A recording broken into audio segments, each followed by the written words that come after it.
Hello मेरे प्रिय मित्रों, आज हम लेकर आए हैं कहानी दो बहनों का ससुराल। नाहरगढ़ के बीचों बीच एक पुराना सा घर था। यह घर था हरिनाथ शर्मा का, जो गरीब तो नहीं थे लेकिन अमीर भी नहीं थे। और इसी घर से शुरू होती है इन दो बहनों की कहानी। एक थी सीता, संस्कारों की मूरत, तो दूसरी थी गीता, घमंड की दुकान। शुरुआत में दोनों बहनें साथ साथ पढ़ी और साथ ही थाली में खाना खाते, एक साथ सोना। लेकिन जैसे जैसे उम्र बढ़ती गई, गीता के मन में एक अजीब सी जलन रहने लगी। गांव में लोग सीता की तारीफ करते थे। सीता तो बहुत देवी जैसी है, एकदम माता सीता जैसी, शांत और दयालु। हाँ, सही कहा, ऐसी बहू मिले तो घर स्वर्ग बन जाए। यह बातें गीता के कानों में जहर बनकर उतरने लगी थी। मैं सुंदर हूँ, तेज हूँ, फिर सब सीता की ही तारीफ क्यों करते हैं? उसके पास ना तो शकल है ना तो अकल है, उसके पास बावजूद सभी उसी के मक्खन लगाते फिरते हैं। सीता को यह सब पता था, लेकिन वो चुप रहती थी क्योंकि लगता इस गीता मेरी छोटी बहन है, समय के साथ समझ जाएगी। एक दिन हरिनाथ शर्मा ने दोनों को पास बुलाया। बेटा, अब तुम दोनों की शादी का समय आ गया है। सीता ने सिर झुका लिया, जबकि गीता की आंखों में चमक आ गई। पहले सीता के लिए राम का रिश्ता आया। राम गरीब था और खेत में काम करता था, लेकिन दिल से साफ और नेक दिल था। गीता ने जब यह सुना तो वो हंस पड़ी। वाह, बड़ी बहन को तो खेतीहर किसान मिल गया, अब तो जिंदगी मजे में कटेगी। वैसे भी इसे तो बंधुआ मजदूरी करने अच्छा लगता है। गीता की बात पर सीता ने कुछ नहीं कहा, जबकि हरिनाथ ने कहा, हाँ वो गरीब हैं लेकिन मेहनती और ईमानदार हैं, साथ ही नेक दिल भी हैं। सीता उसके साथ बहुत खुश रहेगी। बाबूजी, जैसा आप ठीक समझे। वहीं दूसरी तरफ गीता के लिए एक मोहन का रिश्ता है, जो एक जाना माना व्यवसायी था। पक्का मकान, नौकर चाकर, सब कुछ था उसके पास। यह सुनते ही गीता का घमंड आसमान छूने लगा। देखा, बाबूजी किस्मत भी समझती है कि कौन किस लायक है। हरिनाथ ने गीता को जवाब नहीं दिया, क्योंकि वह उसकी रग रग से वाकिफ थे। खैर, शादी तय हो गई और जल्द ही दोनों को बहनों की शादी भी हो गई। सीता शादी करके राम के साथ उसके घर आ गई। राम का छोटा सा घर था, छप्पर की छत, एक टूटी सी रसोई और कुछ कुछ बोरियों में रखा अनाज। सीता, मेरे पास ज़्यादा कुछ नहीं है, लेकिन कोशिश करूँगा कि तुम्हें कभी किसी चीज़ की कमी ना हो। मुझे कुछ नहीं चाहिए राम, बस आपका साथ काफ़ी है मेरे लिए। उधर जब गीता अपने ससुराल पहुंची तो आलीशान घर और चमचमाती गाड़ियाँ, वाह इतनी दौलत शोहरत, सब मेरा। अब तो मेरे ऐश ही ऐश हैं, अब तो सीता मुझसे नजर तक नहीं मिला पाएगी। इस तरह दौलत शोहरत के गुरूर से गीता का घमंड दोगुना कर दिया। और कमला, इधर आ, यह मेरा कमरा ठीक से साफ क्यों नहीं किया? लेकिन मैंने तो सुबह ही साफ किया था। छोटी मालकिन, तो क्या मैं झूठ बोल रही हूँ? नौकर बनकर रहो, जाओ जल्दी से यहाँ पोछा लगाओ। और हाँ, किसी नौकर को मेरे लिए नारियल पानी लाने को बोलो। जी छोटी मालकिन, मैं अभी कर देती हूँ। इसी तरह कुछ महीने गुजर गए और तीज का त्योहार आ गया। दोनों बहनें मायके पहुंची। सीता ने साधारण साड़ी पहनी थी तो गीता ने रेशमी लहंगा पहना हुआ था। उसके हाथों में रंग बिरंगी चूड़ियाँ और एक बड़ा सा ब्रांडेड बैग लटका हुआ था। गांव की कुछ औरतें तीज का टोटका करने आई थी। तभी गीता ने अपनी बहन का मजाक बनाते हुए कहा, बताओ सीता, कैसा चल रहा है सब? राम जी को खाने को देते हैं या नहीं? मैं तो भूल ही गई, खुद खाने के लाले पड़े हुए हैं, तुम्हें कहाँ से खिलाएंगे? गीता की कड़वी बातें सुनकर सीता का दिल टूट गया, लेकिन अपनी बहन को नीचा दिखाकर गीता को बड़ा मजा आया। लेकिन दिन ढलने पर दोनों बहनें अपने अपने घर लौट गई। दिन गुजरने लगे। सीता की जिंदगी आसान नहीं थी। सुबह सूरज निकलने से पहले उठना, चूल्हा जलाना, खाना बनाना, पति के साथ खेत जाना और दिन भर कड़ी मेहनत करना। शाम होते होते सीता थक कर चूर हो जाती, लेकिन उसने कभी शिकायत नहीं की। सुनो सीता, क्या तुम मुझसे नाराज हो क्योंकि मैं तुम्हें वो आराम की जिंदगी नहीं दे पा रहा जिसके बारे में तुमने सोचा होगा? अरे नहीं नहीं, ऐसी बातें नहीं हैं। आप क्या कह रहे हो? ऐसा जैसा आप जैसा प्यार करने वाला पति मुझे मिला और मुझे क्या चाहिए? हम दोनों साथ हैं तो मुश्किल वक्त भी गुजर जाएगा। अच्छा चलो, आज का खाना मैं बनाता हूँ, तुम बैठकर आराम करो। अरे नहीं, मैं बना दूंगी। आप कैसे बनाएंगे? क्यों, मैं पहले नहीं बना सकता? आज मैं अपनी पत्नी को अपने हाथ से खाना बना कर खिलाऊंगा, तुम बस बैठो और आराम करो। इस तरह राम ने चूल्हा जलाया, खाना बनाया, उसके बाद अपने हाथों से सीता को भी खिलाया। इस एक तरफ जहाँ राम अपनी पत्नी सीता को बहुत प्यार करता था, तो वहीं दूसरी तरफ गीता को पूरा ऐशो आराम मिल रहा था। लेकिन एक चीज़ की कमी उसे खलने लगी थी, वो था पति का प्यार और इज्जत। एक रोज जब गीता नहाकर बाहर आई तो सिर पर पल्लू रखना भूल गई। तभी उसकी सास ममता ने उसे देख लिया। अरे मोही, मायके से कुछ नहीं सीखा क्या? घर में बहू कैसे रहती है, उसके तौर ठिकाने पता है कि नहीं? अब तू छोरी नहीं रही, इस घर की बहू बन चुकी है। कम से कम इसकी मर्यादा का ख्याल तो रख। माफ़ कीजिए अम्मी जी, गलती हो गई, आगे से ध्यान रखूंगी। अरे क्या खाक ध्यान रखेगी, पता नहीं उन्होंने क्या देखकर तुझ जैसी तो कौड़ी की लड़की से, मेरे फूल से बच्चे की शादी करा दी, गरीब कमार कहीं की। अपनी सास की बात सुनकर गीता का दिल टूट गया। उसने जो ऐसा आराम सोचा था वो उसे मिला, लेकिन उसके बदले में उसके हक का प्यार और इज्जत उससे छिन गई। शुरुआत में गीता की जिंदगी किसी रानी से कम नहीं थी। रोशनी, साड़ियाँ, कपड़े, गहने, नौकर चाकर, लेकिन धीरे धीरे उसे एहसास होने लगा पति के प्यार के बिना यह सब चीज़ें अधूरी हैं। मोहन दिन भर दुकान में रहता, शाम को घर आता थका हुआ और सीधे खाना खाकर सो जाता था। इससे परेशान होकर एक दिन गीता ने कहा, तुम मेरे लिए समय क्यों नहीं निकालते?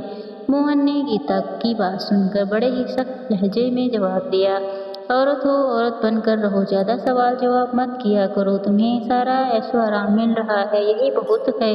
गीता, जिसे तो अपनी हुस्न पर गुरूर था, वो मोहन की बात सुनकर चकनाचूर हो गया। खैर, कुछ और दिन ऐसे ही गुजर गए। एक दिन खबर आई कि मोहन का एक बड़ा सौदा डूब गया। कारोबार में बड़ा भारी नुकसान हो गया था। माँ, दुकान में बहुत बड़ा नुकसान हो गया है। जो बड़ा ऑर्डर आया हुआ था वो अचानक से क्लाइंट ने मना कर दिया। उस पर हमने कर्ज लेकर भारी इन्वेस्टमेंट किया था। अब हम बुरी तरह से कर्ज में डूब चुके हैं। बेटा, तू चिंता मत कर, जल्द ही सब ठीक हो जाएगा। बिजनेस में तो ऊंच नीच होती रहती है। ऐसे ही दिन गुजर गए और मोहन की दुकान पर कर्ज बढ़ने लगा।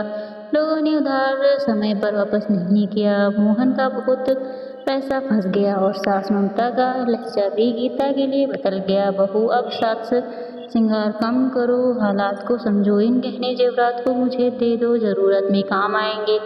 इस तरह गीता ने अपने सारे गहने जेवरात उतारकर अपनी सास को दे दिया। जो गीता एक रानी की तरह रहती थी, इसकी हालत अचानक से एक नौकरानी जैसे हो गई। उसके उधर राम ने एक नया फैसला लिया। उसने कहा, सीता, अब हम सिर्फ फसल नहीं काटेंगे, हम कुछ और भी करना होगा। सीता ने भी राम की हिम्मत बढ़ाई। जी, जैसा आप सही समझें, मैं आपके हर फैसले में आपके साथ हूँ। तो फिर ठीक है सीता, मैं शहर में एक छोटी सी दुकान किराए पर ले लेता हूँ।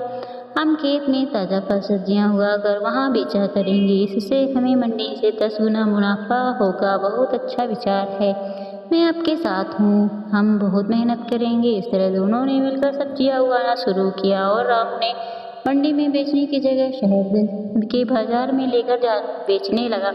एक शाम जब राम सब्जियां बेचकर वापस घर आया, अरे सुनो सीता, बाहर तो आओ जरा। राम की आवाज़ सुनकर सीता घर से बाहर आई तो उसने देखा कि राम के हाथ में कुछ बैग लटके हुए थे। जी, क्या हुआ? आप बहुत खुश लग रहे हो। सीता, खुशी की तो बात है, तुम्हें पता है आज में 10,000 की सब्जियां बिक गई हैं। अगर ऐसे ही रहा तो जल्द ही हम अमीर हो जाएंगे। जी, यह तो सच है, बहुत खुशी की बात है। अगर वो जैसे ही कमाई होने लगी तो हम हर महीने 3 लाख कमा लेंगे। हाँ सीता, यह सब तुम्हारी वजह से ही हो पाया है। अगर तुम मेरे साथ ना होती तो शायद यह कभी मुमकिन नहीं हो पाता। यह कोई कहने की बात है, आपकी पत्नी हूँ, आपके हर फैसले में आपके साथ रहूँगी। अच्छा, यह सब छोड़िए, यह बताइए आपके हाथ में क्या है? पहले अंदर तो चलो, सब बताता हूँ। इस तरह दोनों घर के अंदर आ जाते हैं और राम वो बैग सीता के हाथ में देते हुए कहता है, ये मेरी तरफ से तुम्हारे लिए पहला उपहार। जब सीता ने बैग खोलकर देखा तो उसमें 2 सुंदर सुंदर साड़ियाँ रखी हुई थीं।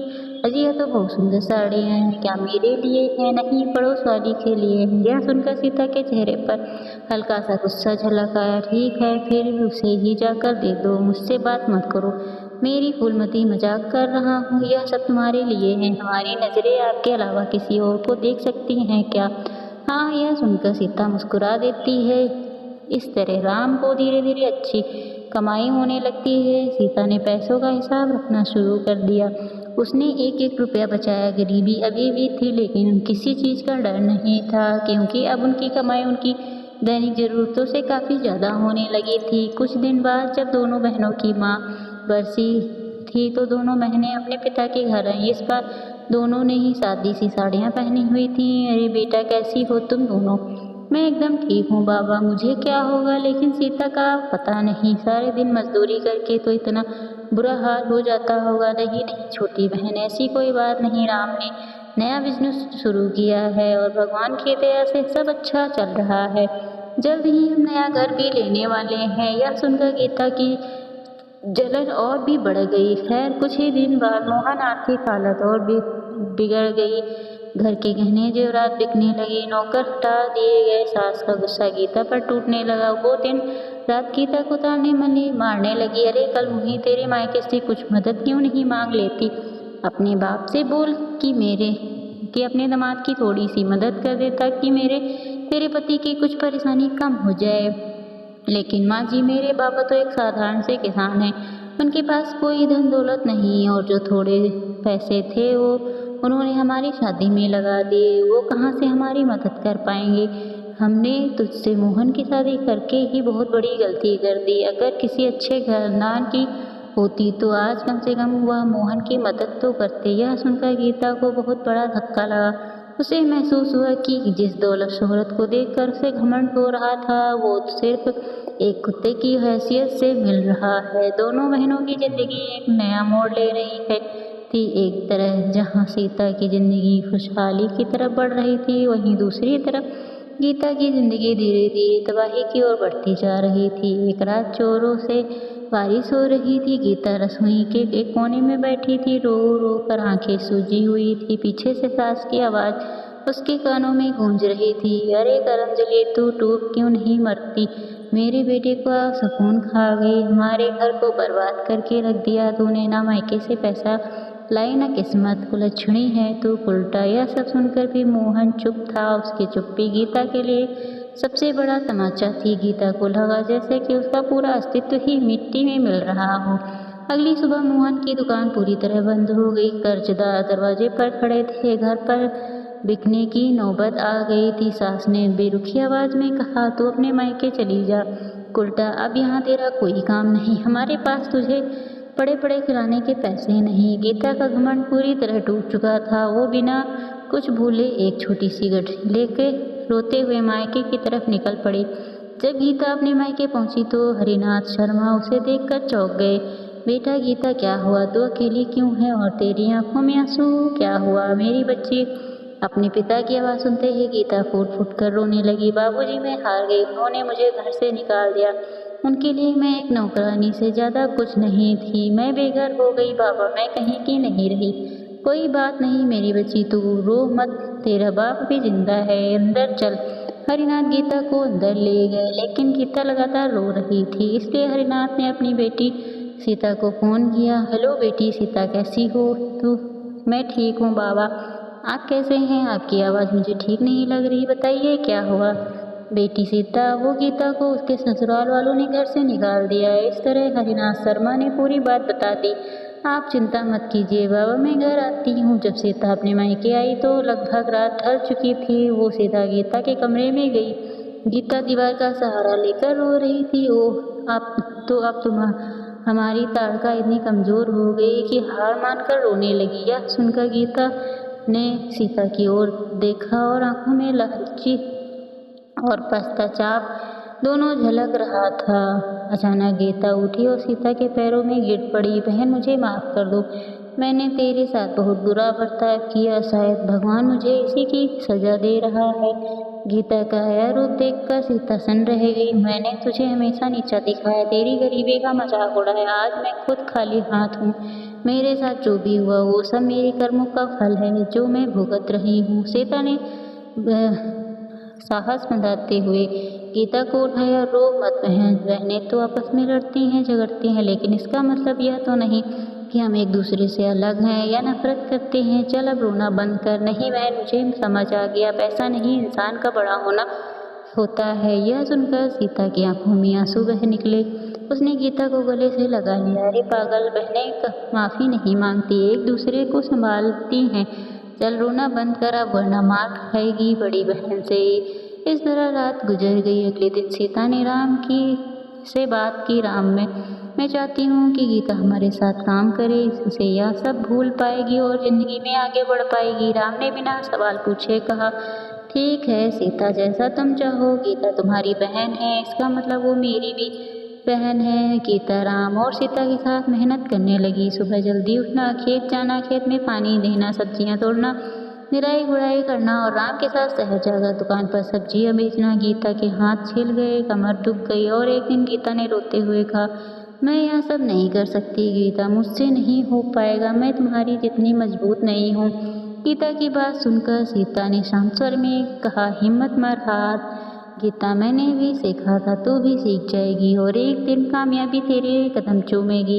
इसी तरह दिन बीतते गए। गीता ने राम और सीता के साथ काम करके कुछ पैसे इकट्ठे किए और खुद का एक रेस्टोरेंट खोलने का निश्चय किया। राम और सीता ने गीता का साथ दिया और जल्द ही गीता और सीता ने मिलकर पार्टनरशिप में एक शहर के बीचों बीच एक रेस्टोरेंट खोल लिया। रेस्टोरेंट बहुत अच्छा चलने लगा और जल्द ही गीता और सीता का नाम स्टार्टअप अल्कलाइन गर्ल्स के रूप में शहर मशहूर हो गया। एक दिन मोहन हरिनाथ के घर आया। नमस्ते पिताजी, गीता कहाँ है? अब तुझे गीता से क्या काम है? उसे दिया दुख काफ़ी नहीं था क्या जो तू अब फिर से चला आए जल्ले पर नमक छिड़कने? ऐसा मत बोलिए पिताजी, मुझसे भारी गलती हो गई। मैं गीता को वापस अपने साथ ले जाने आया हूँ। मैं इतनी परेशानियों के बीच क्या सही क्या गलत समझ ही नहीं पाया। बेटा, जो इंसान सही गलत ना समझ पाया इसलिए मेरी बेटी को छोड़ दिया, तो उस इंसान के साथ मैं अपनी बेटी को दोबारा कैसे भेज दूँ? वो मेरी बेटी को इंसान कोई नहीं सामान समझता हो। ऐसा मत बोलिए पिताजी, मुझे अपनी गलती का एहसास है, मैं फिर कभी ऐसा नहीं करूँगा। मोहन बोल ही रहा था कि तभी पीछे से सीता और गीता भी वहाँ आ गई। मोहन, तुम यहाँ क्या कर रहे हो? मैं गीता को अपने साथ वापस ले जाना चाहता हूँ। इतना सब करके तुम्हारा मन नहीं भरा कि तुम वापस आ गए। सीता, तुम बीच में मत बोलो, मैं गीता से बात कर रहा हूँ, तुम हमारे बीच मत आओ। मोहन की बात सुनकर गीता ने तीखी अंदाज में कहा, मिस्टर मोहन, तमीज़ में रहकर बात कीजिए। आप मेरी बहन से बात कर रहे हैं और मुझे आप यह बताइए, आज अचानक आपको मेरी याद कैसे आ गई? क्योंकि मुझे अपनी गलती का एहसास है। मैं तुम्हें वापस अपने साथ ले जाना चाहता हूँ। क्या मजाक है? मैं तुम्हारा अफसोस अच्छे से जानती हूँ। आज मेरे पास दौलत शोहरत आ गई तो तुम्हें मेरी याद आ गई। तुम सिर्फ लालची इंसान हो मोहन, बिन पेंदे के लोटे की तरह, जो आज यहाँ कल वहाँ अपनी हद में रहो। गीता, तुम मेरी बेइज्जती कर रही हो। बेइज्जती उसकी की जाती है जिसकी कोई इज्जत हो। आप जैसे लोगों की तो कोई इज्जत नहीं। आप चले जाइए यहाँ से, वरना मैं धक्का देकर बाहर निकाल दूंगी। मैं तुमसे सबको देख लूँगा। हाँ हाँ, देख लेना, आप यहाँ से जाओ। इस तरह मोहन आग बबूला होकर वहाँ से चला जाता। इसके बाद दोनों बहनों ने बहुत तरक्की की और सीताराम की ने मिलकर गीता के लिए बहुत अच्छा लड़का ढूंढा। गीता की शादी कृष्ण से करवा दी और इस तरह दोनों बहनें खुशी खुशी रहने लगी। धन्यवाद।